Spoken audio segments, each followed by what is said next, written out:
Hi everyone, I've got the sounds of the game behind me. This is Norman Kochnick here for Eyes on Cricket. We've got Harsha Bogre thanking the players for their efforts. It's been quite an amazing match. The first match where the team batting first has actually won the match in this series. Quite against the grain. It's let's be honest, it wasn't expected. A lot of people were already saying that England were going to win based on the toss alone, but it's actually proven that it's not so conclusive, and it's quite intriguing, the ebbs and flows of this match. There's been some amazing batting from both sides and some, quite frankly, some amazing bowling as well. Shardul Thakur certainly came to the fore, didn't he? I've got Chris Vernon here. Would you agree? It was pretty amazing how, not amazing so much, but very solid performance from India to defend their total, which ended up being quite a good total. Yeah, I said before the game that if they had to have got sort of 180 to stand a chance, and that's 170, 180, and that's probably proved about right. Yeah, Thakur, he probably won it with his third over when he got Stokes and Morgan out. That's probably when the momentum switched to India's side, because England seemed to be timing a chase quite well. You know, they'd set it up with Stokes and Bairstow with Morgan to come, so that was a big over. Yeah, India nearly cost them the sixth bowler, the fifth bowling option nearly cost them in the game, I think. You know, Sundar was a bit not the races today for us, 52. And I think if they'd have had that sixth option, then they wouldn't have had to have bowled him. So, but, you know, India were just the better team today. And, you know, we've said, you know, I've certainly said throughout the series that it's not a win the toss, win the game. It's win the toss gives you a big advantage. But, you know, it shows you that if you do play well, you can still defend good totals. And, yeah, India batted well to get to that score. It's interesting. I mean, there's definitely a lot to be said about the Sky performance, the Sky Yadav's performance. He was in particular impressive when it came to the way that he took the bowling on from literally ball one at six. He hit off the first ball. He was very emphatic about his batting. I mean, Josh Archer took 4 wickets. He was very, very good. I thought Adil Rashid, the delivery that he took the likes of Kohli out was quite a magnificent ball, actually, because he basically filled him with a wrong and or missed out getting him bowled, but actually had him stumped. So, and Kohli was quite comprehensively beaten. The overall performance was very good. In England's case, I mean, Jason Roy started very solidly. Ben Stokes looked like he was going to take it away from India at one stage, but Thakur, he took the important wickets of Stokes and Morgan. Yeah, that was the big over, wasn't it? As I said, England were probably certainly level game, and that just probably took it away. I know Archer nearly had some fun at the end, but that was the over. You know, they'd gained a bit of momentum. You know, Hardik bowled way better than he's probably ever bowled in his life in a 2020 game. I think I saw on Twitter that he's only conceded less runs twice in his career in a 2020 game, and that was both playing for Baroda in the Indian domestic league or something. So he's probably bowled the best spell of his life, and it just showed that you know, on the wickets, if you have a plan, that you can defend scores. And you know, I think that England let India get probably 10, 15 too many, and that proved about right. Exactly. It was almost a bit of a jittery worry towards the end of the over there when you know, Josh Archer was batting. He certainly looked like he was. He had his bat broken, of course. I don't agree with Sharma and Hardik as captain. If I'm bowling, and I bowl a little bit at the end, not loads, but a little bit, or if I'm captain, it's if you're bowling, you know, Sharma is not a bowler. Let's face it, he's a captain. Pandya obviously bowls a little bit. You don't need 2 blokes going up to the bowler, shouting at him, telling him what to bowl. I think it's more of a, what do you want to bowl? What are you comfortable bowling? And stick to it. Don't more people talking to him and getting in his head and, you know, telling him what forwards to bowl at. Just the guy's taken probably one of the match of 2 wickets. Just keep bowling what you want to bowl, and we'll back you to bowl it. And I think that was just additional pressure for him at the end, really, from Sharma and Pandya. But they got over the line, and yeah, they deserve to win. And you know, probably best for the series. You know, we said at the start that we thought it was going to be 3-2 either way. We both said that. So we've been fairly spot on so far, and it all builds up to a good last game. But there is something pivotal about this match, the way that it transpired. where India have won from that position. Mm-hmm. I think a lot of people were saying that they wouldn't, and is that a turning point in this series? Is that a turning point? The fact that India not so much won, but won in a manner where they were, not expected to. What do you think? I don't think that there's any. I think these teams are both very decent teams, and they've both won 2 games now. England won 2 very easily, and India won 1 very easily. And this one obviously went India's way. I think that it probably looks slightly closer than it was. I think that take out the last over, that India were probably fairly comfortable for the last sort of 5 overs. So I don't think there's any momentum in these. I don't think these teams fear momentum. I don't think there's any fear in these sides, and I think that they both will go into next games and one off. And I don't think that there's any momentum in that respect in this series. It's ebbs and flowed so much, and they're both teams playing pretty good cricket. I think that it's a fairly even series, and the last game could go either way. Yeah, I mean, when you say the word fear, I actually think that word fear, or fear factor, has only really been truly related to this situation of a team going to Australia when Australia were at their peak. I'm talking about a team like India travelling, even to a lesser extent India. I don't think there's ever been the concern about a fear factor between these two sides. I think they've both been, other than coming to India, which is difficult because of the pitch conditions, I grant that. I don't think there's ever been a true sense of the word fear factor between these teams. What's your thoughts on what I'm saying there? I mean, you use the word fear. I agree with you. Sure. I mean, in terms of when you talk about momentum, that there's often a thing that the other side is letting them get on top, or England won't be bothered about today. I think that the way that England have been drilled in the last few years, it's almost why Stephen Fleming I think he was Mumbai Indians coach, or when Brendan McCullum's captaincy, why they're heavily revered, is they just have a we don't care attitude towards batting, especially. Like, if you go in and you're aggressive, you get out, doesn't really matter. That's why Brendan McCullum is revered as such a great captain, because there's no pressure on his side. And I think that both of these teams have that sort of attitude that if you go out, if we don't win today, it's not the end of the world, we can go and win the next game. So it's definitely a good philosophy to have. And I got my prediction slightly wrong with Amit Ambakar, who's one of the nicest fans I've got in the Chris Vernon fan club. I predicted 140 on 50 for India today. I thought the wicket would be tough to score on, as it was a used wicket, and I think that there was more due for the game. You saw the towels coming out in the first half. You saw the outfield was pretty wet, so I think that the pitch probably had that due on it slightly earlier, which just meant it was a bit easier to bat on for the whole way through. It's certainly. It was interesting how they actually got the ball changed in that last over. What was that all about? I think there's an interesting play up from India. I wouldn't be. But if the dew came down a bit earlier today, which it looked like it probably did, and that's I think why both sides scored a little bit more than they had been in the first 3 games. The first 3 games, the scores are 120, 150, 150, whereas 180 played 180 today. So it just looked like I think the dew came down a bit earlier and just made it better for batting, and and both sides looked much better in it, if that makes sense. Yeah. All right, we're going to be joined by Pretty here. Mm-hmm.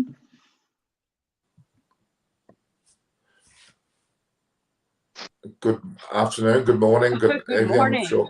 Hello. How are you, Pretty? I'm very good. How are you? Good.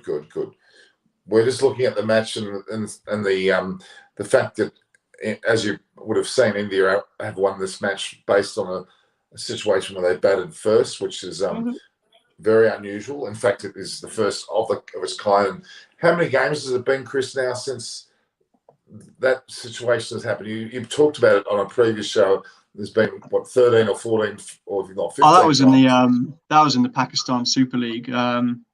It's just heavily, it's clear, it's clearly an advantage to chase, and India just showed today that it can be done, and they were just better than England on the day. I think that England let them get away slightly with the ball. I think 10, 15 runs too many, and they one over from Thakur really sort of nailed it when you got Stokes and Morgan out, because at the time I thought that him and Bairstow were setting up a chase. I've said that the 6th bowling option will be something that India will want, and that nearly cost them today, because Kohli had to bowl Sundar out, and he 4 overs for 52. So I think if you've got a Jadeja in there or an extra option, then he doesn't have to bowl him. So that's definitely something that India will go in for the World Cup. I imagine they'll have 6 bowlers in there. But no, they were very good. The core showed, apart from nearly a wobble at the end, that Hardik Pandya probably had the best spell of his life in the 2020 game. So you in these type of games, you need your big players to step up, and Hardik Pandya would be considered one of India's big name star players to win a game, and he did it today. Well, who's going to get man of the match? I'm just trying to look at I'm looking at the scores now, the results, because we obviously finished much later than we would have liked in this match. So I'm looking at the scores now, and I can't see anyone. They've spoken to Shardul Thakur, but I don't know whether he's got the man of the match. Who do you think is going to get the man of the match? He should in some way, right? I think Sky will probably get it because he batted very well. But I would, in terms of changing the game, I think that Thakur probably turned the game in India's favour. I think that Stokes was just looking at, putting the foot down, and he batted very well. But so I think if you looked at the scorecard, you would say that Sky is obviously man of the match. But I think if you watched the game, you would say that Thakur probably changed the game more than Sky. Well, that's what I'm intrigued about. Those 2 balls really changed the game, right? Because it was really heading England's way, and it was one after the other, and suddenly the heartbeats changed camps. Yeah, I'd argue that's the case, but it's still hard. I mean, you could pick Thakur, you could even go Hardik Pandya. How many runs did Hardik Pandya get? I just want to see whether that played any consideration. He didn't get he didn't get that many runs, did he? No, he only got 11. So had that been a more significant batting performance, he may have deserved the all-rounded nature of it. But I thought they've actually stuck with Hardik Pandya. There's been talk about Shardul Thakur. I think even yourself, Chris, you said that you didn't think he would be in the side. Did you not say that? Do you think No, I thought they would stick with him for the series. I mean, he probably doesn't get in the side when they're full strength. I think that's probably fair. But it's, as Norman, you're sort of against the idea, but these series is a chance to have a look at someone like Thakur, and they'll go into the World Cup thinking, what, we've got a bloke on the bench that's won us a couple of games with the ball, and if he has to come in because Bumrah pulls a hamstring or something, then we're confident in his ability. And if you just play your strongest side and don't look at these guys, then you never know how good they are. And he's proven that he can do it. I think that he's not quite the finished article. He's not quite a team for India. I don't think he's anywhere near close to their best side. But he's certainly going to be a good World Cup squad player, and if needed, can come in and do a job. Yeah, Ambikar he's having a bit of a dig at you, Chris. He said people in the chat are predicting better than Chris. Wow. I mean, I'll allow him to say that because he's a member now. He's not just a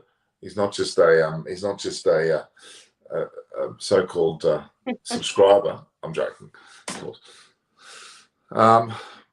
We've got a few people that have come giving us love from India. That is Nagendra Singh. Musicani said, next match, Kishan in for Rahul. Oh, hello. Rahul seemed to have an opportunity to bat well today, but yet again, he didn't play the best of shots, did he? No. I think Kishan was injured. I know he was wearing a bib, though. He was wearing a 12-man Waterboy vest, which would usually suggest if you're seriously injured, you wouldn't be running drinks on and off. But the talk was that he was injured. So look, I think India have made it perfectly clear that KL Rahul is their man, and he's the best. I think he's a better opening bat than Rohit Sharma in 2020. The stats would suggest that, and they're giving him as much chance to get into form as possible. So it looked like it was just about to go. It looked like it was just about to. It was just getting into a groove, and they could easily take it off. He's just really low on confidence, isn't he? He looks really deflated a bit, and it's tough. It's not an easy bowling attack to face. That pace and bounce, and I don't think it's a particularly easy wicket to bat on in general. It's quite slow, lots of cutters. As an opening bat, you want pace on the ball coming through quickly. So he's quality. He'll find his form. He'll go in the IPL and score stacks of runs, I'm sure. And I would be staggered if him and Rohit aren't opening the batting for India in the 2020 World Cup, and they should be. I'm just letting you know, by the way, that there's a viewership issue across all platforms. For example, I look at the ratio of views and likes, and we're getting a ton of likes, but the views aren't quite as high as they've been, and there must be a reason for it. What I'm saying, a systems reason, because I look across all platforms. There's been a distinct lowering of viewership, despite the amount of people commenting and liking being high, which tells you something out of ratios. I know it's still easy to bring up, but I just wanted to tell people. We've got Cricket View and Review Pandit saying hello to Pretty. We've got Bumrah in for India was smashing. Yeah, I think this. You have to say there's a bit of a momentum swing, Chris. Well, as I said, I don't think in this sort of series. I mean, you said that after the second game, and England wiped the floor of India in the third. So I don't see there being a massive. Picking on me? I'm not picking on you. No, I'm just saying. But that's we did talk about momentum after the second game, and I just don't see in this sort of series with both sides playing really good cricket that there is a massive momentum swing. I think that both sides are very similar in ability and standard, and I don't see India going as favourites in that last game just because they've won this one. Same way as I didn't think England were favourites today because they won the third one. So it's a 50-50 coin toss to see who wins that last game. I think it's a very even series between two very good sides. All I'm saying is that the fact that England won the toss and India didn't, but India still won, is encouraging for India. Yes. Of course, but it's also encouraging for England if they end up batting first in the next game that they can win. They can still win doing it. So it's one of those things, isn't it? It's a two. Yeah. I think that India will be massively happy with their day's work, and it was for the good of the series. It was good that India won because it sets up a really thrilling last game. I mean, this was a do or die match for India, and thank God they sort of came good, or else it would have been very disappointing, I think, for a lot of people, right? Now we're going to have an excellent cracker of a game, and we've seen also, thanks to this game, that the toss isn't that important because honestly, in all of the three matches, the toss was really dictating who was going to win, and that's just you don't want that, right? That's true. I just what I think is interesting here is, okay, before I get on to that point, what about the bowling of Chahar? Very good. Yeah, he looks. I mean, I think he needs to play a few more games before you. I still think I'd be picking Chalal over him just because he's a more experienced campaigner. He's India's leading wicket taker ever in 2020 internationals. He's more wickets than Ashwin over less games. It's one of those ones where I think they're having a look at him, Norman, as a squad player. I think they're looking at options. I still think if the World Cup was tomorrow, I still think Chalal would play. But it's good to have a look at these guys. He did take 2 wickets, and the way he took the 2 wickets was significant. I think. Yeah, he bowled well nicely. I mean, Washington Sundar. I mean, he didn't take a wicket. He went for quite a few runs, didn't he? Could we see Chahar and Chahal, or they just the two not possible? No. They like let's face it, Sundar's had a good series. Yeah. They like the off spin. They like the option of turning it away from a left hand. England have got 3 or 4 left-handers in their batting lineup, and both sides, you don't want 2 leg spinners because if they both typically leg spinners are more expensive, and to have 2 in there can prove. India's problem this series, and it nearly bit them on the backside today, was not having that 6th bowling option. If they had another option, then Sundar only bowls 2 overs, and they probably win it a lot more comfortably. Kohli had to bowl Sundar 4 overs, and that 3rd and 4th over nearly cost him. So, but when the World Cup comes, they'll have 6 bowlers. They'll bring Jadeja back in, and he'll bat at 7, Sundar 8, and then have. That's how I imagine it will go. So, but no. It's 2020 is such a, Sundar's had a great series. He's a very fine player. One game they won't be worried. It happens to all of them. Archer gets whacked occasionally. Bumrah gets whacked occasionally. That's just the nature of the beast of 2020 cricket, that some days it just doesn't quite go for you. Okay. Just quickly, Kohli, he went off the field when you could argue he being captain would have been important to be there for the last overs. We were not told on air what happened. Were we? No. Maybe it was better he was off the field. maybe they ended up getting good decisions in the end. Well, that's intriguing. Although, having heard what Chris said about the two running up and dictating terms to the bowl in the last hour, that's not what you would call captaincy. But yeah, that's intriguing. I mean, but for him to go off, he wasn't being rested as such. There must have been something niggling going on there. He might have just needed, it sounds really silly, but he might have just needed the toilet or something. You never know. It might have just been something. If he needed to go to the toilet, he would have come back on. Maybe, yeah. I don't think you need to read too much. He was sat in the dugout afterwards and nothing's been said in the post-match. So I think it'll be fine. Just one of those things. But, okay, sorry, I'll just take a step back. Regardless of what the situation was, they should have made a comment about it. Depends what it was, I guess. Oh, I'm just a little bit intrigued. I find that little twist. Adil Rashid's really impressing me. I think he's the best of the spin bowlers from both sides throughout the series. Yeah, he's probably probably the last 3 or 4 years, he's probably been the best spinner in the world in one-day cricket.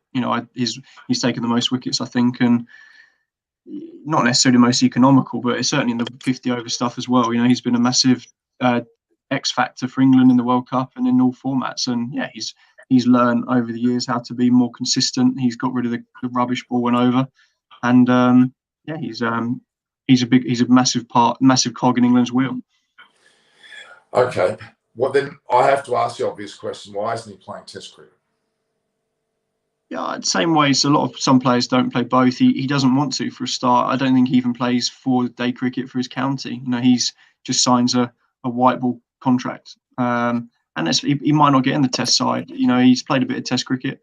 They tend to go with a finger spinner in England, like a Leach or a Swan over the years, or Panesar. And it's not really a leg spinner kind of environment in England. But he's done well. I think there has been talk about him coming back, but he's not available for international Test match selection. So if he was, he might have played in India, but he's not available. Okay, I don't know offhand what his statistics are. How many Test matches has he actually played? I reckon he's taken 40 or 50 Test wickets. I keep saying this about everything from experimentation of teams. 19 Tests, 60. Sorry? 19 Tests, 60 wickets. Okay. I can't imagine someone not wanting to play Test cricket, opting not to play, unless they've played 150 and they've, getting old and they've passed their time. I can't imagine someone not wanting to play Test cricket. So do you really think that he doesn't want to play Test cricket? Well, he doesn't. He doesn't even play 4-day cricket for his county. He has a white ball contract only. No, I don't. Same as Alex Hales. Alex Hales is the same. Alex Hales has a white ball contract. And Alex Hales would. I don't think that Rashid's that fussed. I think that he's done a bit, and I think it's the mental side of things as much as anything. I think that he struggles maybe a little bit on the mental side, and he said that he wants to concentrate on white ball cricket for England, okay. And it's paid off. He's been a massive difference. But I guess ultimately, who knows what he really thinks or wants? No one's living in the head of Adil Rashid apart from Adil Rashid. So I think, as far as England are concerned, he has made himself not available to play Test cricket for England. It's not his choice, not England's choice. Okay.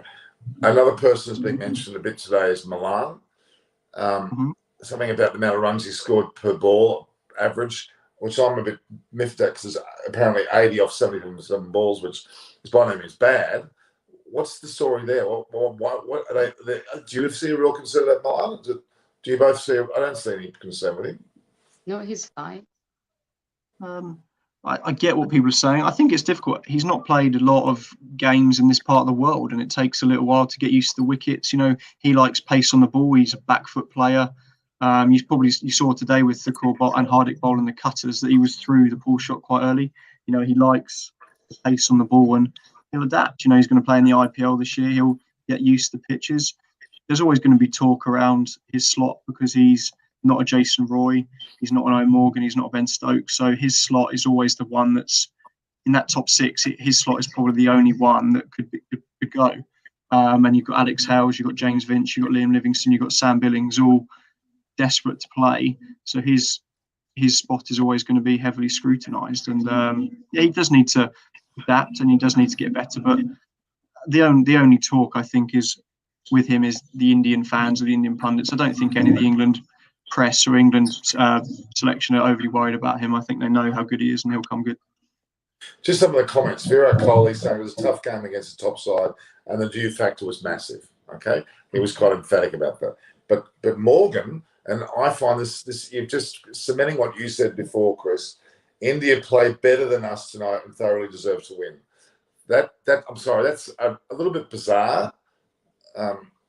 Before, Owen Morgan will never ever offer an excuse unless there's some blatant ridiculous umpiring, whatever it might be. He will always say, and he did the toss. He didn't say anything about the due because in his mind he wants to have no doubt that there's an excuse. It's always in his mind he'll be there saying we didn't play well enough. We're number one side in the world. If we play at our best, we'll beat anyone on our day because we're the best side. That's what his thinking is. So if we lose a game, he doesn't want to offer any excuses. It's always we weren't good enough. The other side were better than us on the day, and you've got to admire captains like that. You don't want to be offering up excuses or, because he's very much that's his mentality, and he's dragged English cricket out of the slums really from 2015. He's come in and he's shot a few rockets up some people's asses and got the side playing, and he'll never ever offer an excuse. It's always we weren't good enough today. There was one critical over there from Sam Curran. He 16 taken off and he wasn't on again. That probably, you could argue that was a pivotal moment in the match, or at least a relevant pivotal moment, because that over changed the tone. Chris Jordan looked pretty ordinary too, to be honest with you. If you had to pick between Curran or Jordan, who would you pick? It's close. I think that Curran offers the left arm role, and I think if you're going to use him, I would probably open the bowling with him just because it might swing. Look at Boothie. Boothie swung a couple of balls for an over or so. It just comes down to who you want, really. They see Jordan as a death specialist, as a guy that can bowl well at the end. And, it comes with the territory. If you're bowling at the end of a 2020, half the times you're going to get whacked. That's how it goes. That's the nature of the beast. It's the same for anyone in the world. The best bowlers in the world get hit. So it's a toss-up. I think they like Curran a lot, and I think if they bring Mo and Ali in, I would suspect it will be for Chris Jordan. And again, if they think the pitch will be similar to today, they might leave out Mark Wood and play Mo and Ali because that extra pace probably made it slightly easier at the end to score. And Mark Wood doesn't have the slower ball options that Jofra Archer or a Bhuvi Kumar, or has his weapon is just pace and bounce, and it just looked a little bit easier today. So they might take that view. They might play Tom Curran or a Reece Topp who might get a gig for the last game. But hang on a minute. Just look at Mark Wood's statistics. He went for 6 and over. He was the most economical of the bowlers. Oh, absolutely. Especially early on, he bowled particularly well and actually thwarted any early run getting. So I don't know about that. I don't know whether Mark Wood is a concern to me. I personally, at this moment in time, would literally bowl him in the top 3 bowlers of that team every day in the T20 squad. I mean, Jofra Archer and Rashid would deserve to be there as well. But I tell you what, I would not have him out of the side. I'm really thinking he's a boomer to England at the moment, honestly. The other person, Ben Stokes. Now, Hardik Pandya, who I don't know whether he got man of the match, but he probably almost deserved it ahead of the likes of Sky. Ben Stokes' bowling when it comes to a crucial match, and we'll go back to the World Cup when he played in that particular match, where they won that match against New Zealand, he was pivotal with bat and ball, or more so with bat. But, I mean, I think the true sense of an all-rounder is extremely important. And the place of Hardik Pandya, I think he showed today why he's there. Quite seriously. His batting's not quite there, but he's capable of winning a match with both bat and ball. Yes. I still think that Hardik's a better 6th bowling option. I still think they don't see him as a guy that they want to be bowling 4 overs a game. I think they see him as a Stokes. He's there to bowl and can do really well if needed, but we don't want to have to bowl him 4 overs.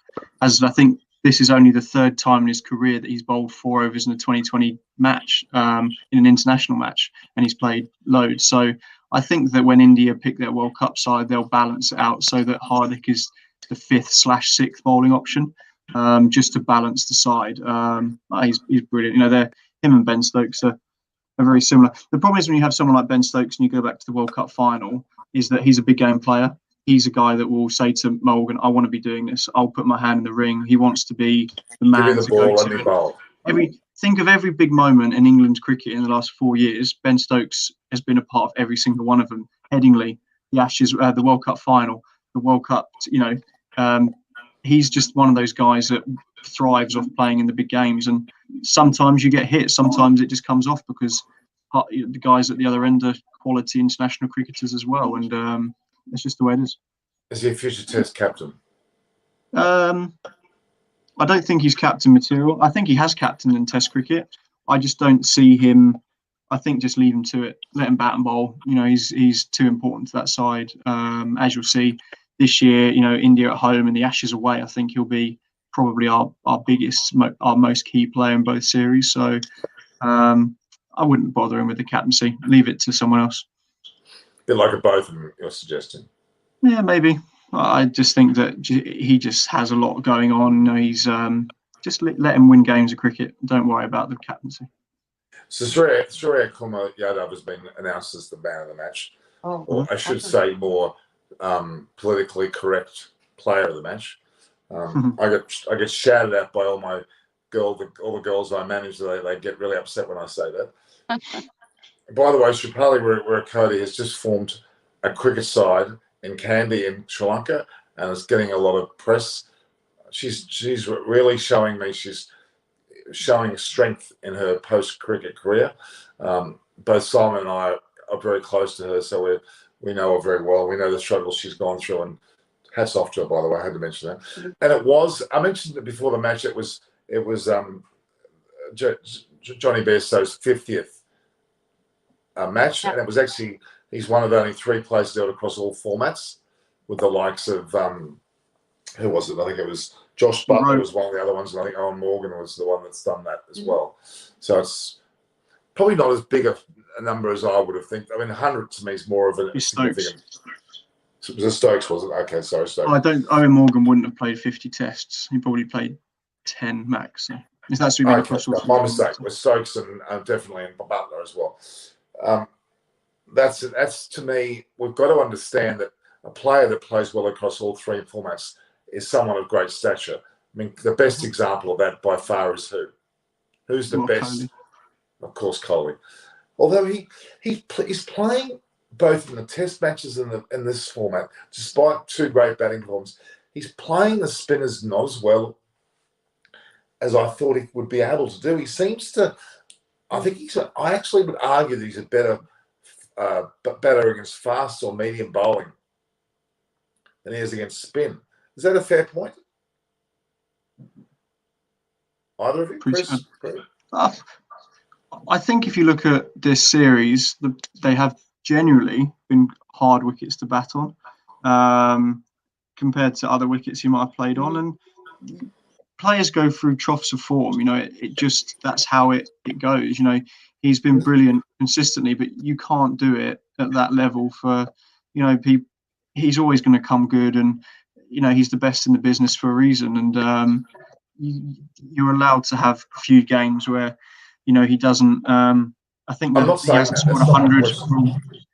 I'm not saying that. It's a choice of shot against spinners. His choice of leaving his crease and attacking in both the Test matches and in this shorter format, he's been found wanting on some balls. And that I'm not saying he looks ordinary because he's a brilliant bat. We know that.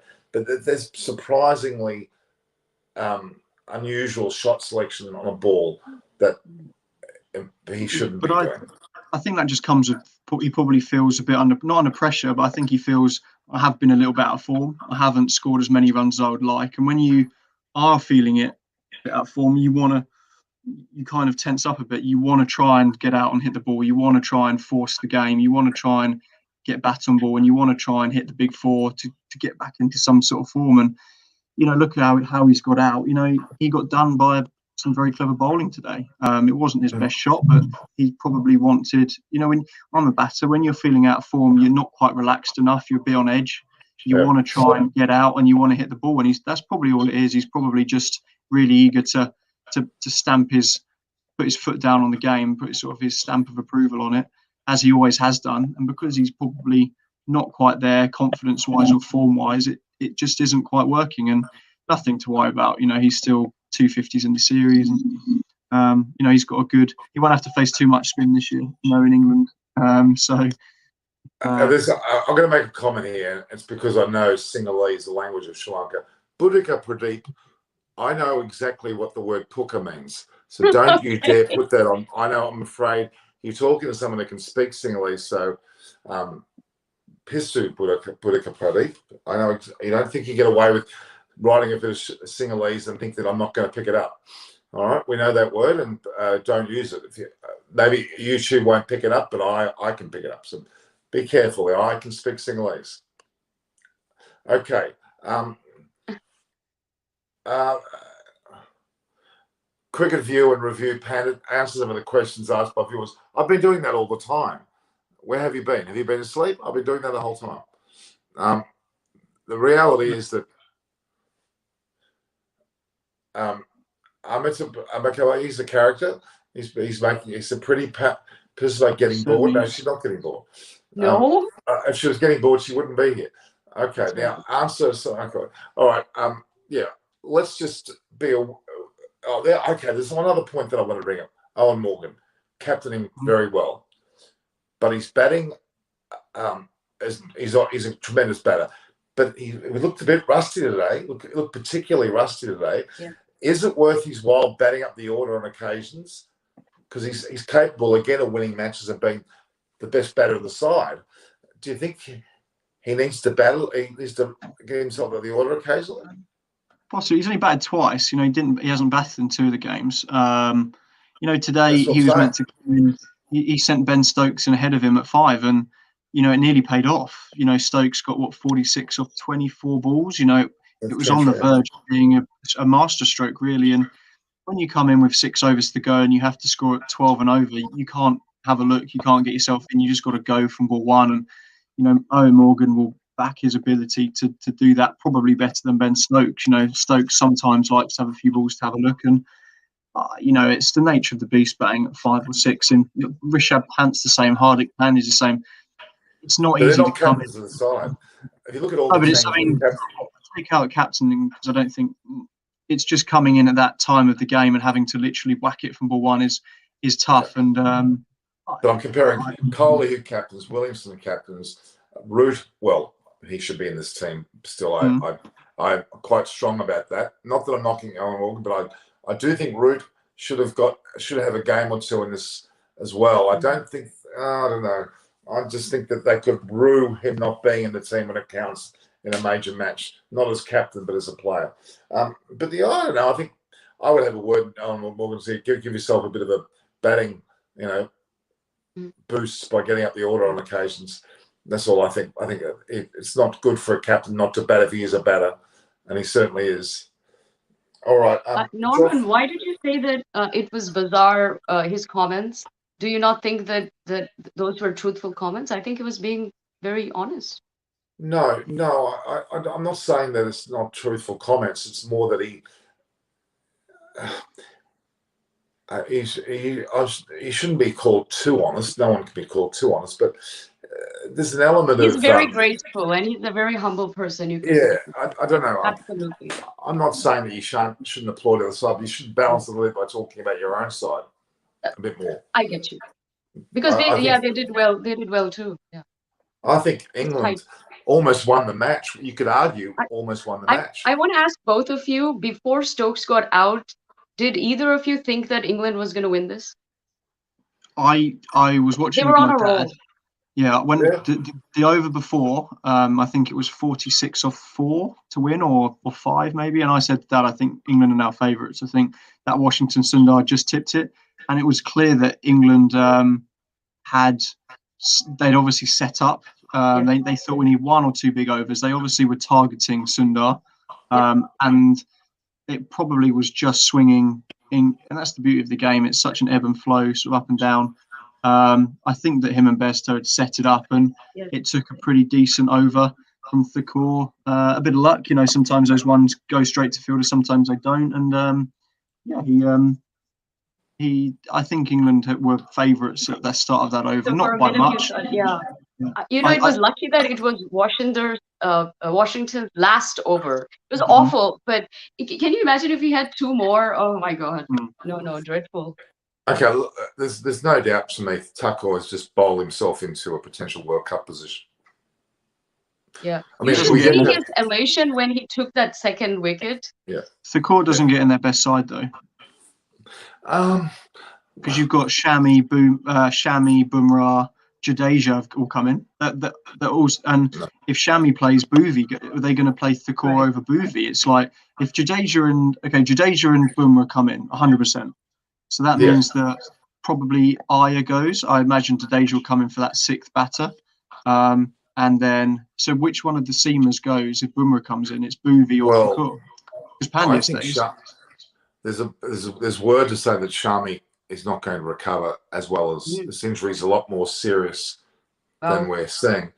It's quite a serious injury that he's suffered. He's got 6 months. He's broken an arm. He's got 7 months before the World Cup. It's like in November, right? Yeah. He'll probably be. And so Bumrah comes in for Bhuvi, say, does Natarajan not play? Yeah, I guess it's. Unfortunately, having an opportunity to show Natarajan's wares in this series. My opinion on Thakur is that he looks good.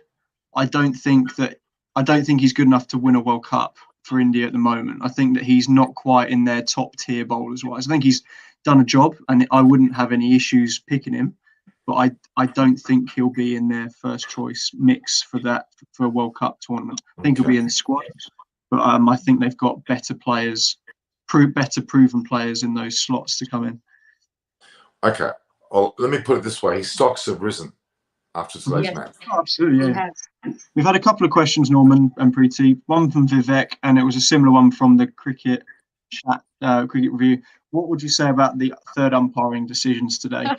You said something biased to England or pressured by Joe Root. I don't know what that means. It's certainly not biased to England. I tweeted something. I said two things that need to be dropped: Rahul and the soft signal. on the basis of what the rules are, just patch off Sky. It was the right decision. On what the rule, I'm not saying I would have given it out. I'm saying I think when it's given, we all saw that obviously there was no fingers under the ball. It hit the ground. I could see that. If you go and film yourself where you put a ball in your hand and then put your hand on the floor, you lose the camera takes out some of the... But his hands were like this. They were not... come on, you be on. No, like Grant Swan, he was like, I'm a bowler. It was not out. He was very honest. I agree with you. What I'm saying is that the third umpire is getting a lot of stick, but he was right when he said, I can't conclusively prove. I get you. I think the problem was with the soft signal. The guy was so far away, he made a wrong call. Yeah. Imagine if he had called out, it would still not have been conclusive, and that out decision remains, right? Yeah. If they don't have a soft signal, then it's given not out. If the umpires give it as not out, then it stays. And that's the problem with the system, is that how the umpires can give a soft signal from, and I saw a couple of tweets saying that Milan's cheated. He knows it's bounced. No. He didn't know. He would have no. In the moment, not at all. I get really offended by that when a player's claim to be claiming a catch when it's not right, because nobody in their right mind would be stupid enough to claim a catch when it's not a catch, when you got cameras everywhere. And it's embarrassing for you as a fielder to pretend, and he was, I'm sure he's very honest. Yeah. And I've done a lot of fielding. I've fielded in the slips quite a bit, and it bounces on your fingers sometimes. And if there was a camera on it, it would look like it's the ground, but when it bounces on your fingers and into your hands. So, but it ended up working out for India, right? Because the person who came in next had more momentum and ended up making more runs, because maybe Sky was done at that point. Yeah. Maybe I think that on the rules, just quite on you've just mentioned a slip catch where the ball hits your fingers, but the ground's just there. What if you catch, which does happen, your fingers split and the ball is in your hands but may have touched the ground? That's one of those things that you can never tell on camera, because they could never get close enough to pick it up. But I think that on the basis of the rules and what the guidelines are today, that was the correct decision. Whether or not, but that's not an umpire's fault. And the umpire was getting a load of stick on Twitter saying he needs to be sacked. And look, there was some interesting third umpiring in the Test series that was not great, but you only had of the rules and regs. Yeah. Today he made the decision he could, because there's no way that to 100% certainty he could say that Milan didn't have his fingers under that ball. Probably we know that it probably did ground, and he said conclusively, I can't prove it.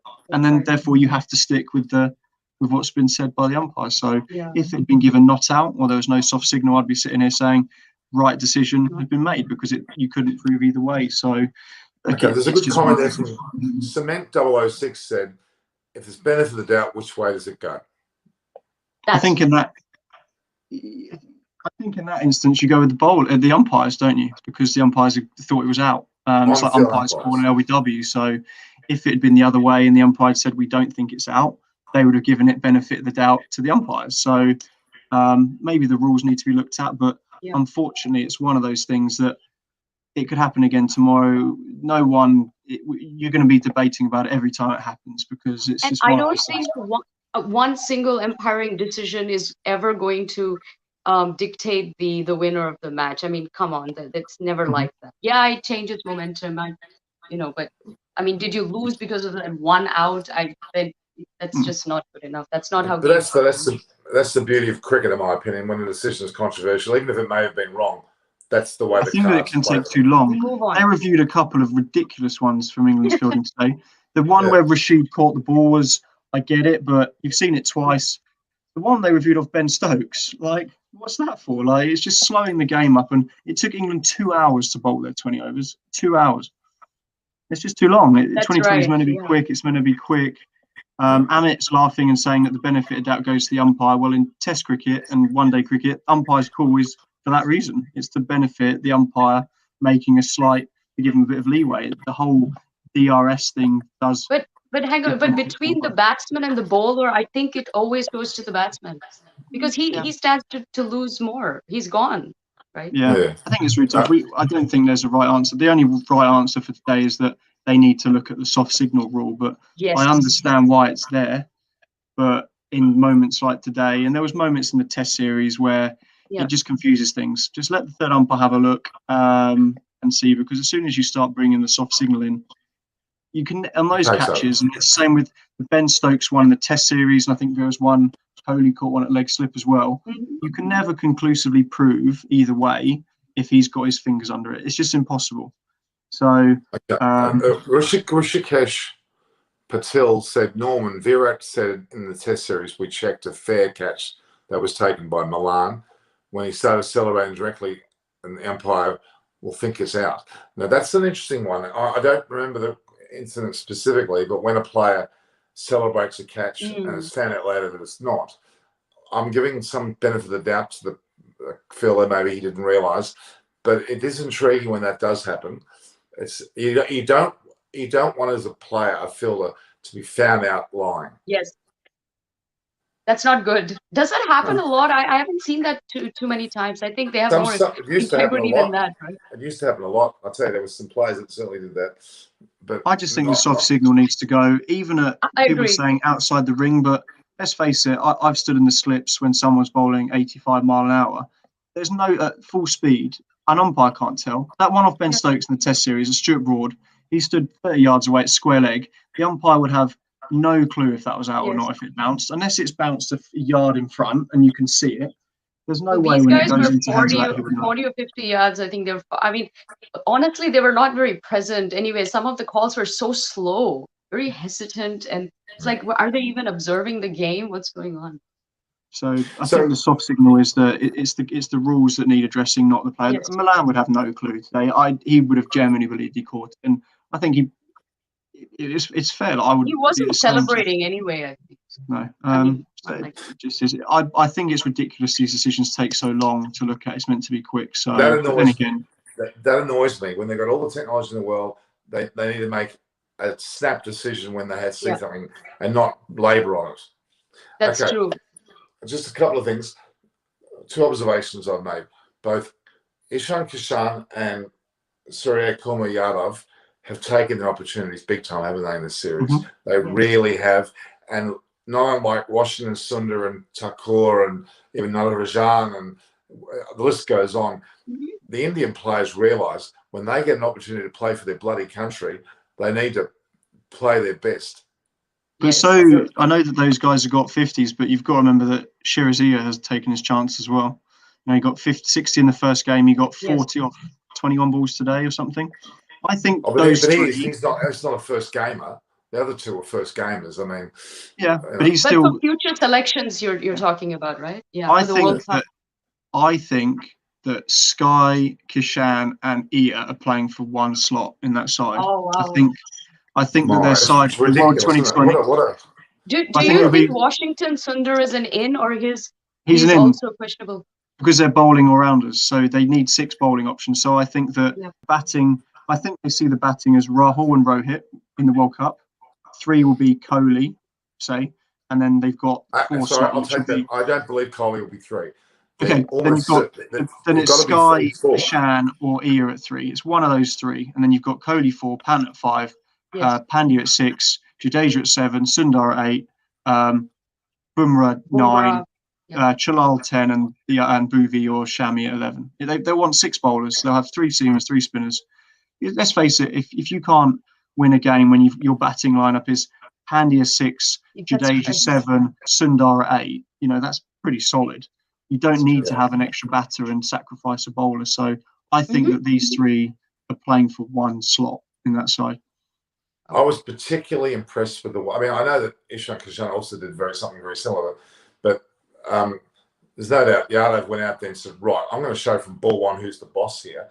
That 6 was almost, they were describing as a West Indian 6. The lifted left leg. Is this Kishan or? No, I'm talking today. I'm talking today Yadav. I'm talking his first ball 6 was very good. It looked like he got in a bit of a pickle initially. When you saw it first time, you thought, geez, Archer's nearly done in there, and he sort of just got quite lucky. But then when you watched it back, you actually thought he's played quite an interesting shot there. It was certainly flamboyant, I would say. He certainly almost looked like he got tangled up. But he looked great. Actually, at first glance, I thought it went up, actually, off the bat. But it went up and over. But it shows, I think, with him and Kishan have just showed what the IPL has done for young players' confidence. They're not scared coming into an international game. They don't care. You know, they're not bothered, or they don't see it as a massive. You know, he's faced Jofra Archer probably 50 times in the IPL. He doesn't. I don't think they see it as a massive scare factor playing for your country anymore. I think they still see it as a big thing, but they've played so much. You know, Yadav's played 100 IPL games. He's batted against these guys week in, week out, and it's great to see. But I think that they're playing for one slot. Those 3. That Rahul's in. You can tell by they're sticking with him and how good his record is. Tell me, what does Rahul have to do to get dropped? Because I'm not that crash hog interested think that he's that good. It's interesting. We actually spoke to Simon. We spoke about yesterday, Preeti. His record in open the batting in 2020 cricket is miles better than Rohit, international and IPL. He averages, I think both, he averages about 45 opening, and Rohit averages about 30, 32. So he's 13 runs at a better strike rate in both. So his record. So hang on, but okay. But what about the IPL team that he plays for? Have they won an IPL? That's irrelevant. I think that it's harder to score runs in a worse side. You know, Rahul's under more pressure to score big runs for his side, and it's not like he's blocking it. He's got a better strike rate. Oh, I don't agree with that. But the World Cup is happening here. I'm talking about the T20 World Cup, which is going to be happening in India. I think for Rahul to not play in that first game in the World Cup, he would have to have a disastrous IPL, literally not score a run. Or be injured. Because he's going to score runs in the IPL. He's a quality player. And open the batting's a different game. The sides that win tournaments in one-day cricket are the sides that have good, consistent opening batting partnerships and get off to a good start. The reason why India lost both games this series is because they were 20 for 3 both times. Almost game over. I'm intrigued in Australia that he was keeping and batting, and Pant wasn't even going to look in at that stage. Why was that, do you think? Well, because Pant probably wasn't, it's probably only been the last 4 or 5 months that Pant's nailed down his slot in that side as a as a must pick, isn't he? You can argue but he didn't play in that first test in Australia, and because they didn't fancy him as an absolute must have. They, if he's as good as they thought, you'd pick him. So it's only recently that he's nailed it. He's really stamped down and said, I'm not giving up this position. So maybe they want Rahul. Maybe in 2020 cricket they think if you keep him wicket, if you keep for 20 overs in that heat and then have to go out and open the batting, there's a bit, you're hot and bothered, you're not quite 100% there, whereas Pant's got 5 or 6 overs batting at 5 or 6 just to cool down. So okay. I'm just thinking out of the box here. I know it's not going to happen, but I would love to see a Pant and a Kishan, a Pant opening opening the batting, because I look back to the Sri Lankan days of old, and okay, it's 96. I know it's 25 years ago when they won the World Cup, but they had Kalu and Jayasuriya in that team. They literally set the platform of the first. But they were 2 opening bats. I know Kalu didn't in Test cricket, but Jayasuriya was an opening bat. Pant and Kishan aren't opening bats. Kalu was the keeper of the team. Yeah. What I'm saying is that they're going to score more runs opening batting in the middle order. You're not the only one who has mentioned that, Norman. I kept hearing that in the last few days. I probably won't happen, but can you imagine they bat first and you put Pant and he goes nuts and scores 120 in a T20, and whoever he bats with equally goes nuts. They could really, or they could both get out, and then you're really short 2 batsmen. That's a risk. Are they willing to take it? Maybe not. The point is that Rohit and Rahul are opening bats, and they can both do that as well, and they'll do it more often because they're opening bats, and they've proven that they'll do it more often. It's like saying you could chuck Ben Stokes in to open the batting in a Test match. He'll get 100 occasionally. Alistair Cook did it week in, week out. You're going to get the most out of Pant, leaving him in the middle order, and the same as Kishan. The World Cup of 2019, who opened in the final? For England. Or in the Super Over that they brought in. Super Over's different. If there was a Super Over today, Pant would have probably gone in with Rohit, wouldn't he? So it's Super Over's a one-off hit out. It's who would you pick, Pant and who? I think it would be Kohli and Rohit. I reckon I would send in if India had a. No. Pant has to be one of the two. You're kidding me, aren't you? Who plays pace? It would be Jofra Archer bowling, and Kohli and Rohit are probably your best hitters against quick bowling. Pant's very good, but does it better against spinners a lot of the time, and he plays the seam well. But Rohit and Kohli, your best 2 men against the quick, aren't they? So who did they have? They had Stokes and was it Butler? Who was the person? That was a pretty potent Super Over pairing, wasn't it? Oh my God! No wonder they didn't actually. It wasn't a cakewalk, was it? I still, because I was physically there, I still relived that over with great fondness. It was the most bizarre situation. Yeah. And I'm not English, but I did like the way the English crowd cheered and cried and went nuts. And that's massively important. And the multiracial appearance. It could easily have been India playing. There was such a predominance of people from the multicultural side of the world, as in the subcontinent. It was very intriguing. Yeah. Yeah, so I was pretty impressed. All right, we've got more viewers today. Surprise, India's won. Where are you guys when you don't win? You should still be listening to us talk, guys. I'm joking. Okay, let's have a look at some of the comments. Garrett Bank is saying Rohit is the best 6-hitter. There's a couple of challenges for that, but yeah, when Rohit's in form, I mean, it's Kohli is great at 6s. Yeah, he is too. Kohli doesn't have as many 6s though. Kohli's not a notoriously big 6-hitter, is he? If you look at in Test cricket, he's hit very few 6s when he bats. But if I had to pick a person to watch, I'd watch what's his name, the guy from the West Indies who came in and won that 20 World Cup. Who was that again? Carlos Brathwaite. Oh my God, that still is the. Yes, I remember. And the commentary. Those characters. Yes. He's lived off that. If you take that game out of it, he's a bang average. But who are they playing though, right? You have to see who he was playing Ben Stokes. Ben Stokes as well. he'll go down infamous as that moment because not many players will ever do that. But he's had a very average career apart from that. He's not a great cricketer. How could why are you centering on that for, Chris? The guy is going to be remembered for something that no one else could do, or no one, especially because of his position and batting order, and the shot selection was just ridiculous. Yeah, it was a brilliant moment. But you said. Yeah. I wouldn't have him in anywhere near a cricket side now. I was picking the World 11 or anything. He had one moment, He played for the Sydney Sixers and they won the BBL. Did he have a good tournament? His presence is scary. What I'm saying, he's lived off that moment for his whole career. And good luck to him. He's made a He has to reproduce that over and over again. And I wouldn't mind living off that for the rest of my career. I'll tell you. He's made a load of money on it. Take that out. Take those. The best players consistently do it. Stokes, Kohli, Sharma, Bumrah, Chris Gale, Dale Steyn. All these guys consistently do it week in, week out, and he hasn't done that. And he'll be disappointed. And under pressure too. I think under pressure is a different element altogether. That's the difference between the champions and the people who are having a good day. Yeah. Well, take out my running between wickets against MCC a season or so ago. I think that I would have been remembered for something. And I do remember looking up when I was on the ground. I saw you laughing your head off. I do remember that. Oh, without doubt. I have no doubt I would have been, yeah. I want to see you run between the wickets, Norman. Are you fast?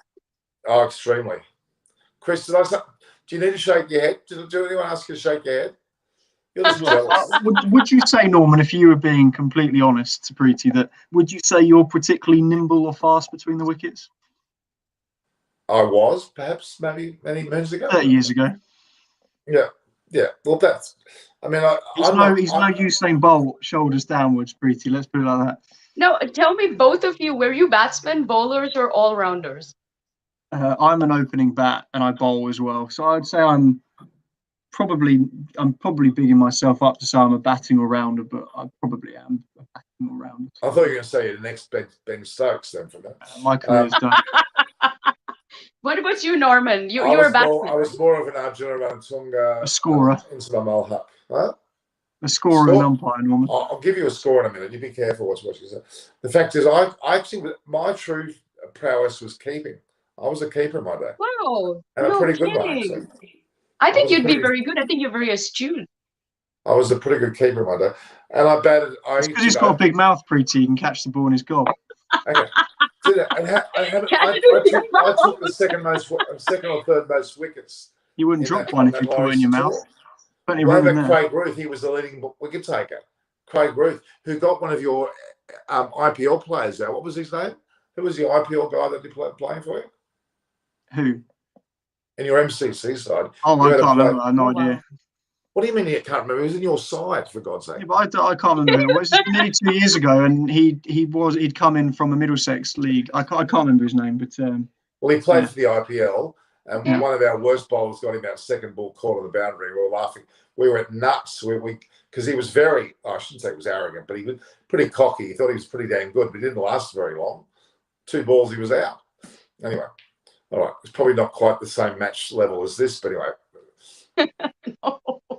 So just for the sake of viewers, the SCG11 played the MCC, and MCC just won, and Chris captained his side, and didn't do a bad job at captaincy.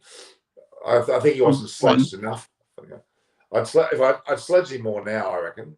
But anyway, we won. We batted first and got 180 something, and we bowled the Aussies out for 140 maybe 150. It was quite a comfortable win, I think, in the end. But if you look back at the tapes, I was tripped running between wickets. I was definitely tripped. There was a long blade of grass, Preeti, that Norman tripped over. But hang on, you both didn't play against each other, though, right? Yes. Yes. No, but hang on, how is that physically feasible? Well, exactly. It shows how far down the career has gone. I'm probably not. I'm not quite. You must be very good, Norman, if you're playing with like young. Obviously, at SCG11. Look, I'm not quite double Chris's age, but it's getting there. And Chris's side just won, so that says it all, I think. Really, we beat the Duke of Norfolk's 11. We smacked them at Arundel Castle, I tell you. And that's something. Didn't beat the Chris Vernon's MCC side, though. Where did the Chris Vernon? Since when is Chris Vernon's MCC? You know, MCC is MCC. There's no Chris Vernon in the front. So, like, on that particular day, we were too good for the Aussies. And were you playing? Where were you playing? In Sydney? No, it was in England. They toured when they were at the Ashes here. They toured. So yeah, they just had an I guess it's like an invitational game. Yeah, I didn't think. I didn't know cricket clubs, like local cricket clubs, toured. But it's not local. We're not a local cricket club. This is the Sydney Cricket Ground 11. No, that's my. By the way, that's my home ground. World, actually. You know, no, the site's sort of it's Seven Oaks Vine rubbish. What is it? It's probably gone out the It's probably gone out the game a bit recently. It doesn't happen much. That's what I'm saying. My dad's cricket team. He played for Banstead in Surrey, who are Premier League side, and they did 2-week tour in Australia. Decided to do it. I think they did okay. You know, he played with a few quite famous county players at the time who did quite well. So yeah, they obviously played some good sides, but the tours still happen. You know, it's not as much. I think now cricket isn't a Saturday Sunday thing, and you do more. You know, I think society's changed a bit. That you know, you have wives and girlfriends that you do. You know, I mean, it's not quite the 70s and 80s where your missus comes and makes the tea and watches you play Saturday, Sunday. You know, the world's changed. Probably no one's making any tea now. I mean, I captained the side that had about 4 guys that are now playing first class cricket. So more than that, there's quite a few players. You know, we won't brag too much. All right, the reality is you beat us just comfortably. They had IPL players in their team who got out for a duck. Wow, amazing. They had this. How much what was your score, Chris? How much did you make? I think I got 25 and then 3 wickets. I think I got 3 for 20 off 7 25. overs. That's nothing to write home about. I remember it swung. Who got me out? I can't remember who got me out. Well, you tripped over and face planted and ran yourself out, didn't you? Lucky for you, I didn't bat longer. We would have won the match. When it's what happened next, or you've been framed. It was like that. Norman running a stray blade of grass that hadn't been cut. Actually, I'm gonna produce a video replay because I have it.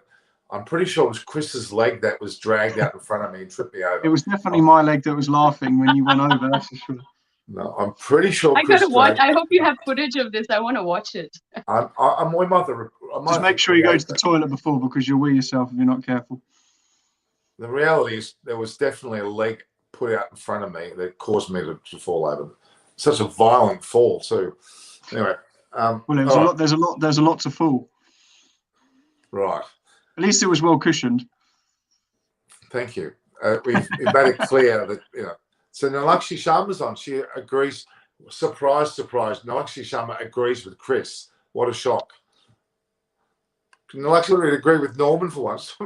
I think she agrees with me. And Music Harmony, someone else did about what India's team will be for the World Championship, the World Cup.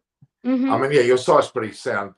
I just think it's incredible that you've got Ishan Kishan, Iyer, and Yadav all playing for that one spot. Just think, Norman, if you didn't, if India didn't rotate and try new players out, you would never know how good these players were. So your dig at they should play their best side. You know, if they did play their best team, then Sky and Kishan might not have played a game, and they're 2 future stars. So it shows the benefit.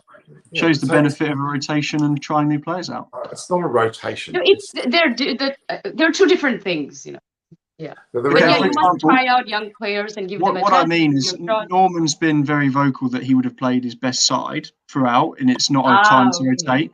If they hadn't rested Rohit Sharma for the second game, Ishan Kishan doesn't open the batting. That's right. Doesn't get 60. We're not talking about him as such a vital player for the future. So I think what we're saying is that you can see the benefits of playing these guys and just seeing what they can do against the world's best, and you get to know how good players are. And this T20 series isn't as important as the World Cup, obviously, so you can take your chances here. Absolutely.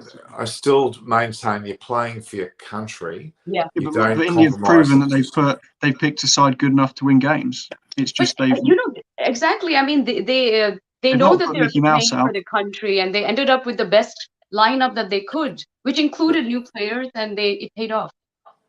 Okay, we're getting asked a question by Cricket View and Review Pundit. I like that name, actually. Predictions in the final T20 now. This is going to get interesting. I mean, I'm definitely saying India. I'm saying India too, just because I mean that quite sincerely. I think it will depend on who wins the toss. No. Well, let's hope not, because today England won, and No, I'm just saying I think that it's still a heavy advantage. I'm not saying, I've never said it's the be all and end all, because it's never going to be with side this good. But yeah, I still think whoever wins the toss will chase, and we'll have an advantage. We'll have the upper hand. Okay, I think India. I think India, because they could have been out if they had lost this, and they're not. They leveled it, right? So I think they're coming from behind, and maybe they have more to prove. I actually think India put the foot on the pedal a little bit today in terms of the importance of the match, and hence the Pandyas and Thakors rose to the surface. I still want to know why Kohli was not on the field, to be honest, because we'll never know that. Had they lost that last over, had they lost, say, miraculously, Archie hit the winning runs, and you got Kohli sitting on the sidelines and Robert Sharma captaining, what would have been transpired? What would have transpired then, Chris? What I don't agree with, and Kohli did it after he got 70 on the other day. He had the first over off the pitch, probably because he wanted to have a quick wash down or change his shirt or something. But I don't think that you should have a sub fielder unless you are injured. Fast bowlers do it in test matches. England have been guilty of it. Fast bowlers bowl a spell. Stuart Broad's bowled an 8-over spell, looks hot and bothered. Oh, he'll go off next over. There you go. End of spell, walks off for 10 minutes. So you shouldn't have a sub fielder in general in world cricket if you're going off to put your feet up for 10 minutes. I just think that it's not what it's there for, and it's an unfair advantage. You're Stuart Broad, not a great fielder. You've got your young whippersnapper on who's keen as mustard to go and charge around in the field. He's one of your best fielders. They literally, you see in Test cricket, the sub fielder basically fields for nearly the whole day. They just rotate everyone else off to have a drink or put their feet up or have a shower. And I just think that it's not how I would do it. England are as guilty as anyone for doing that. I agree. It's this Suman Awathi says that Kohli pulled his leg. He got a spasm. Maybe. If he's injured, that's fine. That's fine. Problem is you can't ever prove that they're not injured. So. No. And that's why you have a vice captain anyway, right? Yeah. But at the most crucial part of the match, I don't know. I wouldn't. Okay. There was a question, a dream team from. Well, I know we haven't had the fifth match yet, but so far a dream team between the two, Chris. And what are we doing with that? Because we can't get. No, I think what Zara Tara is saying, that Norman, Chris, and Pretty is the dream team. Yes. I think that's what she's suggesting, assuming that Zara Tara is suggesting is that we are the Fab Three, as it were. Well, that may well be the case, but do we have a dream team? What of the two of the series? Well, we can do a dream team after the fifth one day. Let's do it after the. Let's do it. Okay, all right. We've got a lot of viewers that are here, so they're obviously not going to sleep. So one question to both of you: any changes for India for the? Hang on, Munchie has just said one dream and two nightmares. Munchie. I'm the dream. I think. You and Barnstead boy. You're obviously No, that's not Banstead boy. I know it's your dad's Banstead boy. Munchie is your mate though, isn't he? Yeah, I know Munchie. He's a nice lad. He's a Chelsea fan though, so we don't really like Munchie. What has that got to do with it? What has that got to do with it? I'm a South fan. Does that make a difference? I mean, no. Football tribalism. England, a lot of people would judge you based on the football team you support. So, that's right. Munchie, I want you to show me a photo of you and let's see how much of a beauty queen you are. It's not very pretty, Norman. Norman, he wasn't talking about me. Lots of viewers when India wins. That is true, Munchie. I'll give you that much. But the other comment was a bit naughty. Okay. Too many people saying. I mean, I have to delete the ones about me because there's so many, loving comments. It's getting out of hand. I'm just constantly deleting. You don't see them, guys. I'm just constantly deleting. I've got this pile about that big of love Norman, but I can't. I don't believe that. Really.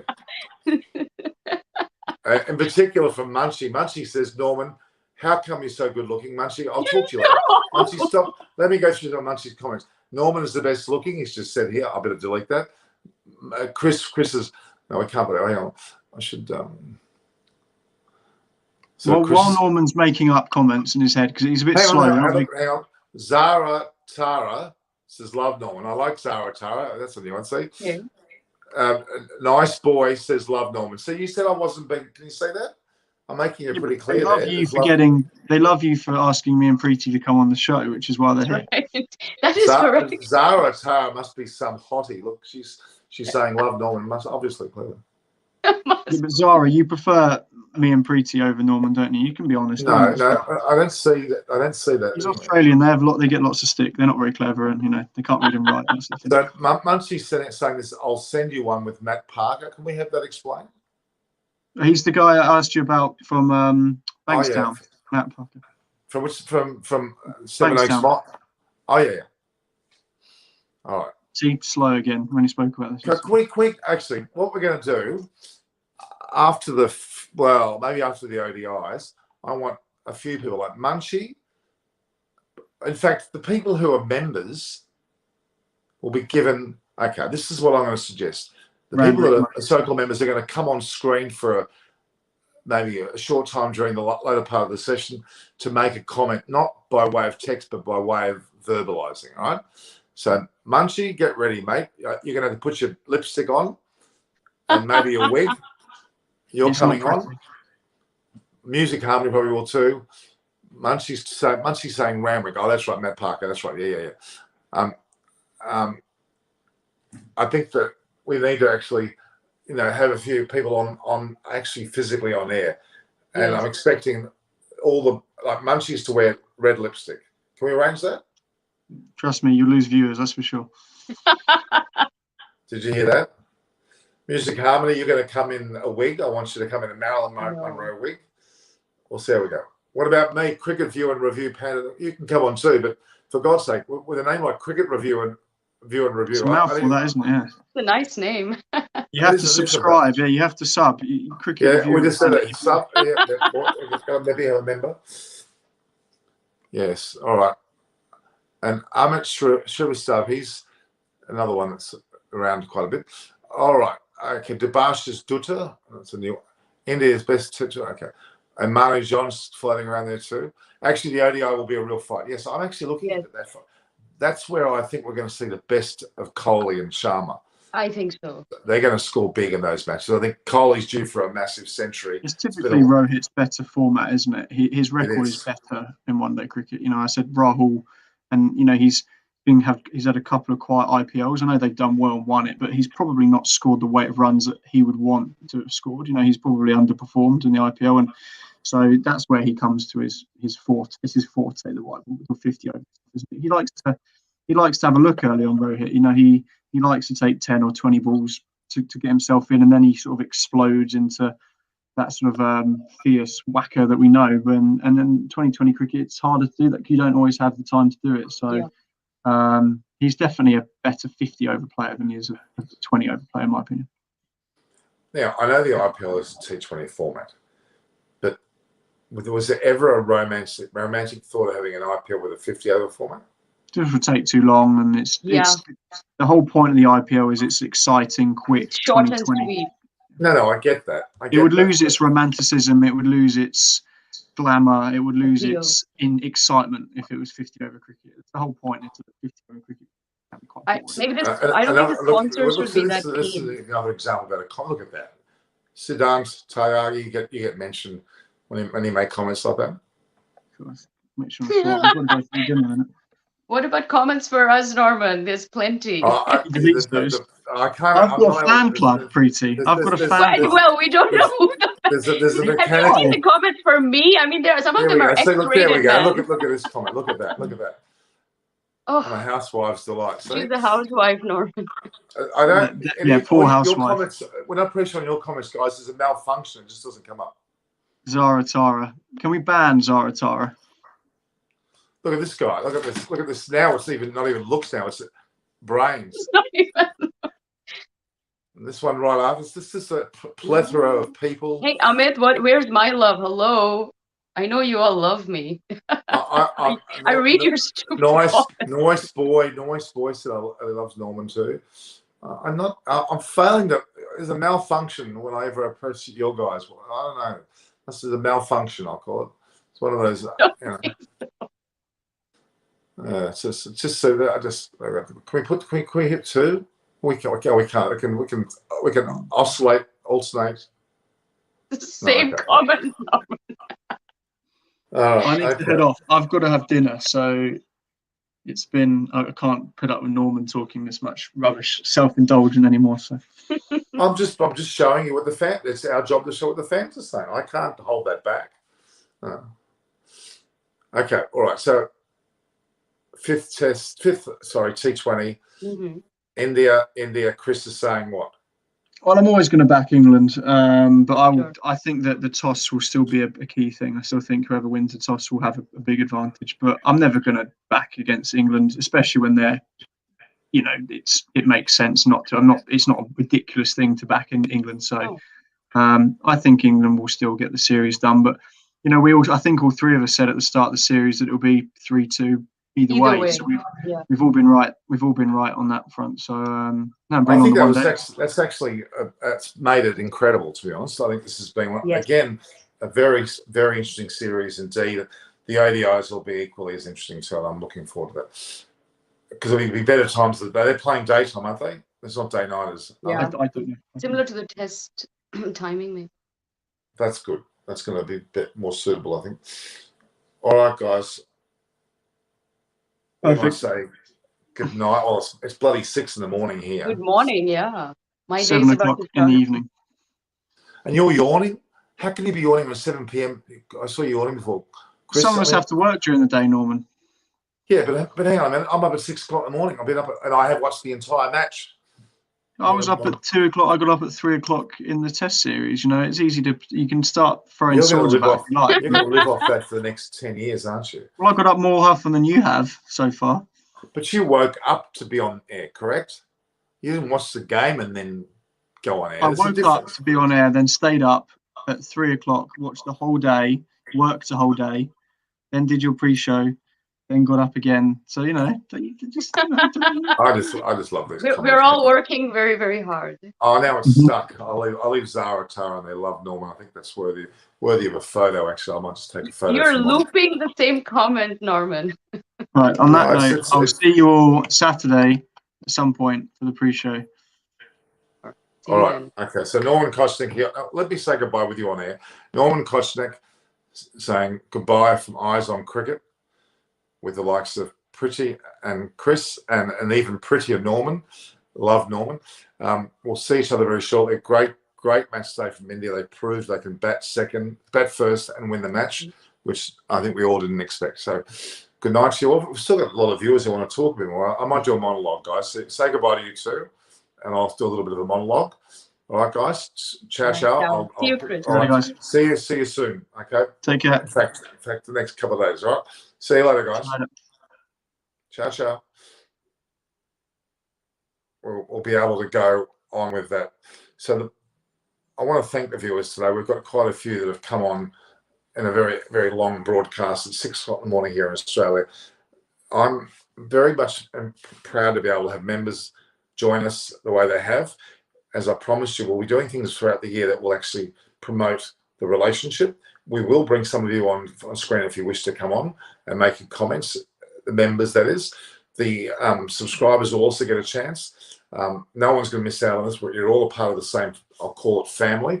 We've got quite a few viewers that are here at the moment. I'm very proud of that, and I'd like to thank you for that. We've had a great game. It's 2-2 going into the fifth with a 3-2 victory, either England or India. Probably, well, not to say probably. There's a good chance that India will do well. They've turned the corner by batting first and defending their total, which is very, very special. So thanks, guys. I really appreciate it. Any last comments I want to say too?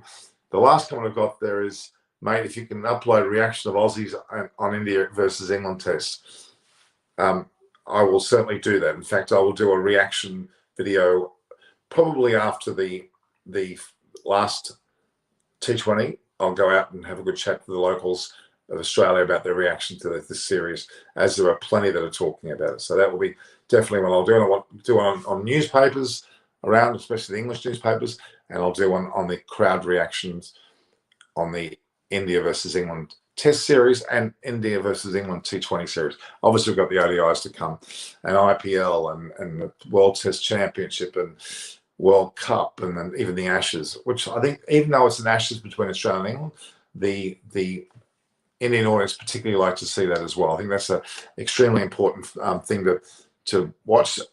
Many Australians are watching India versus England, so many people also watch Australia versus England, and for that matter, Australia versus India. There's a three-way love affair going on, and I'm very proud of that. So the Rowan and Pandya getting arrested for the ODIs was may well.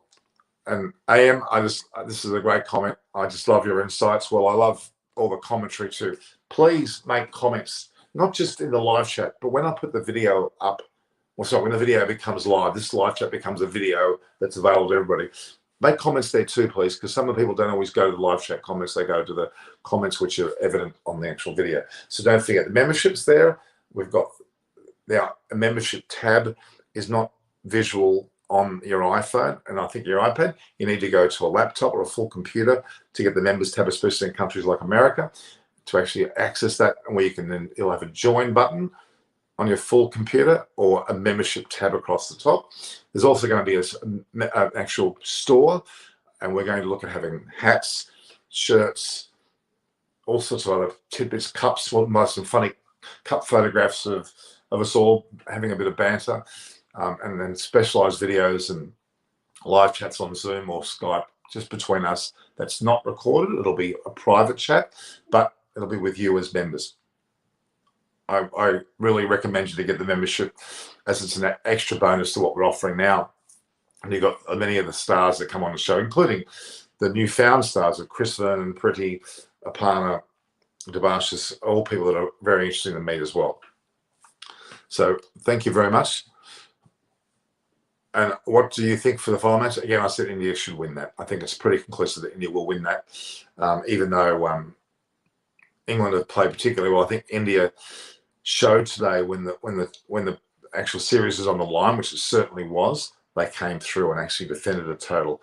That is the sign of a world champion, and I think a World Cup winner as well. So they keep that up. We're going to do very well. So we all love cricket, that's for sure. Don't we love talking about it? I could talk about it all day. All right, guys, I think it's time that we go. But any last questions from the people online? Send me a quick question. I'll quickly answer it before I say goodbye. I think it's important for you to be able to interact. And if you want to be on air, like Nalakshi Sharma, who a few of you have seen in previous, she was a fan. She is still a fan. From Assam, she made a point. She made a great effort, and she's been put on screen, and she's done an admirable job. And that's what I like to see. Hey, Nolan, what's your take on Ishan Kishan did not play today? The reality is, and you're from Canada, which is great, and he's missing Australia. He used to live in DY. How about that, Sahil Kali? The fact is that Ishan Kishan was a bit of a niggle. You'd argue maybe that they feel that he's had a fair go, and they wanted to make sure that they give Sky a go, and boy, did he take it. First ball 6, swashbuckling Viv Richards style, lifting of the leg, or Gordon Ramsay lifting of the leg, popping it over the back boundary there, back over the final leg. It was quite an amazing shot. And went high, but it went long. Very, very special indeed. Canadian viewers, as I think I may have mentioned, Indian viewers are number one in terms of this broadcast, but our second is actually the USA. Canada's right up there. Obviously, Australia, New Zealand, England are also prominent. Quite a few from countries in the subcontinent elsewhere, Malaysia, and a lot of individual countries, a lot of European countries, a lot of expats that are living in those countries. But America's number 2. Canada's not far away. So spread the word, Sahil Kalia. Spread the word between the Canadians. You may become our Canadian. In fact, Sahil, drop me a message where you might become our Canadian ambassador. Not unlike what Pretty does. We might get you on air if you want. Okay, guys? All right, guys. It's coming up to one of our longest sessions, 1 hour and almost 30 minutes. And I think that's indicative that we still have a number of people watching. So I appreciate your time. This is Norman Kochnick here for Eyes on Cricket. with Norman Kochnik. Please view, like, and share the posts. I have a Twitter handle there, an Instagram handle of @NormKoch. I'd like to interact with you there as well. We've had people come through there. I'm more than happy to talk to you there. Obviously, the platform we have here on YouTube is certainly the one that's where the major transactions or interactions occur, but don't discard it. Please, just my final comment, share the videos to your WhatsApp groups, to your personal groups, to your Facebook accounts. Share it and say, hey, why don't you have a look at this? If you're not already a part of it, please look. Our subscribership is very, very good, but you've got, say, almost 12,000 subscribing, but we've got 150,000 actually watch the video almost daily, and they watch but not subscribe, which is a bit sad. I like them to subscribe, or it doesn't hurt to hit the subscribe button. It costs you nothing to do that. So please encourage subscriptions. Memberships are even more of a bonus, but subscriptions is what we want. That does help us attract more viewers and just make this more accessible. So, all right, guys, thanks for your time. I really appreciate it. I almost don't want to go. But Munchie, good night, Norm. You're saying? Keep going, mate. All right, I will. Thanks a lot, guys. We'll talk soon. This is Norman Kochnik for Eyes on Cricket with Norman Kochnik.